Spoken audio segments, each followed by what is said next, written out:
taarifa ndogo ya faraja kwamba kuelekea mwaka 2030 ukanda huu wa kaskazini kuanzia Tanga mpaka Arusha na tutakwenda mpaka Musoma tajenga reli ya kisasa ya SGR kwa sababu ya kurahisisha usafiri na usafirishaji wa bidhaa na watu. Lakini kwa sababu Arusha ni mji mkubwa, lazima kutakuwa na kituo kikubwa hapa kwa reli ile, kituo ambacho kitaleta tena fursa za ajira kwa wafanya biashara, lakini pia vijana wetu wa jiji la Arusha.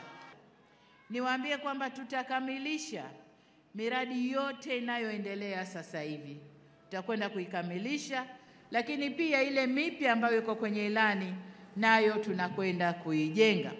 Miongoni mwa barabara hizo ni Malula Ngare na Nyuki ambayo imetengewa shilingi bilioni 30 na Tangeru Mbuguni Mererani yenye urefu wa kilomita 24 ambayo upembuzi yakinifu umekamilika.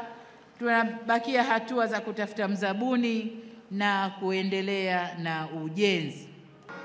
Tuna kila njia ya kufanya tuweze, tuna kila mbinu, tuna kila fursa ya kuitumia na kufanya tuweze